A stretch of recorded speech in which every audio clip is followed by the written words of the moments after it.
Behind the gleaming towers of Kuala Lumpur and the pristine beaches of Langkawi, something unprecedented is unfolding. Malaysia, once known for its open doors and multicultural embrace, has quietly sealed its borders against citizens from 10 nations. No warnings. No negotiations. Just silence. What could make a country that thrives on tourism and international business suddenly turn away entire populations? The answer will shock you. But before we unveil which countries have been banned and why, if you're fascinated by the hidden shifts in global politics and the stories the mainstream media won't tell you, you need to hit that subscribe button right now. Tap the notification bell so you never miss the secrets we uncover. And if this story grabs you in the first 2 minutes, show us with a like. Now, let's dive into the mystery. The silent restrictions. The signs began appearing in 2024, barely noticeable at first. Immigration counters at Kuala Lumpur International Airport grew stricter. Visa applications from certain countries faced unusual delays, then rejections, then complete halts. What started as heightened security screenings transformed into something far more deliberate. Malaysia's immigration department, typically transparent about policy changes, offered only vague statements about national security protocols and demographic considerations. Behind closed doors, however, a calculated strategy was taking shape, one that would redefine Malaysia's relationship with the world. The catalyst wasn't a single dramatic event but rather a convergence of pressures that had been building for years. Malaysia's population dynamics were shifting at an alarming rate, with foreign nationals comprising nearly 15% of the workforce by 2023. Entire neighborhoods in Johor Bahru and Penang transformed as specific immigrant communities concentrated in urban centers, creating parallel economies and, in some cases, overwhelming local infrastructure. The Malaysian government faced mounting pressure from citizens who felt their jobs, resources, and cultural identity were under siege. What emerged wasn't xenophobia. It was a desperate attempt to regain control over borders that seemed to have dissolved in the rush toward globalization. Behind Malaysia's unprecedented restrictions lies an economic reality that few outsiders understand. The ringgit's volatility throughout 2024 created a perfect storm where foreign workers could earn Malaysian wages and convert them to their home currencies at historically advantageous rates.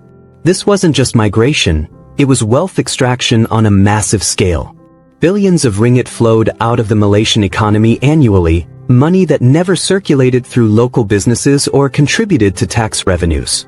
The government watched helplessly as entire sectors became dominated by foreign nationals who viewed Malaysia not as a home but as a temporary cash generator. The construction industry revealed the full scope of the problem. By late 2024, estimates suggested that over 60% of construction workers in major Malaysian cities were undocumented foreign nationals, many from countries that would soon find themselves on the restriction list.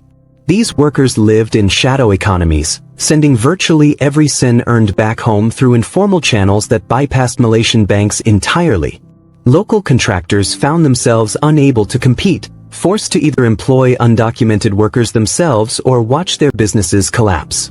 The social contract was fracturing, and Malaysia's middle class, the backbone of the nation's stability, was crying out for intervention. The government's response would be swift, severe, and largely hidden from international scrutiny. The restricted list reads like a map of Malaysia's most complex diplomatic relationships. Bangladesh tops the list, with over 2 million Bangladeshi nationals estimated to be working in Malaysia by 2024, many without proper documentation. The sheer volume overwhelmed Malaysia's capacity to manage, integrate, or even track these populations.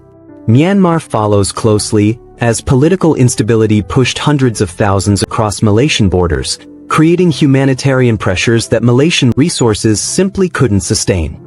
Pakistan, Indonesia, and Nepal comprise the next tier, nations with historically high migration flows that accelerated beyond control in recent years. But the list's final 5 entries reveal something darker and more strategic. India faces restrictions despite strong bilateral trade relationships, suggesting that demographic concerns outweighed economic incentives. The Philippines, Vietnam, and Cambodia, all ASEAN partners, found themselves partially restricted in specific employment sectors, a move that sent shockwaves through regional diplomatic channels. Nigeria and Syria round out the 10, representing completely different migration patterns. One driven by education and business, the other by conflict and desperation. What unites these disparate nations isn't geography or religion.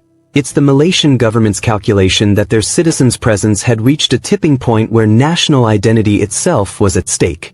The restrictions aren't total bans but rather severe limitations on visa categories, work permits, and residency pathways that effectively close the door to most would-be migrants. The migration crisis nobody discusses. Across Malaysia's urban centers, a parallel reality had emerged by 2024 that most tourists never witnessed.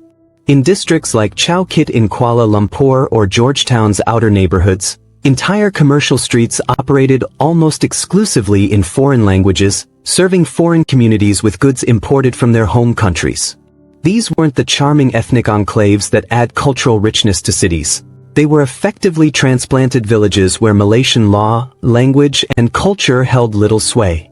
Local Malaysians increasingly felt like strangers in their own neighborhoods, unable to communicate with shopkeepers or participate in community decisions that affected their daily lives.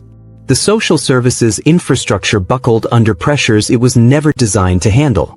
Malaysian public hospitals in major cities reported that over 40% of their emergency room visits came from undocumented foreign nationals by 2023, creating impossible choices for healthcare administrators who were legally obligated to provide care regardless of payment ability or documentation status.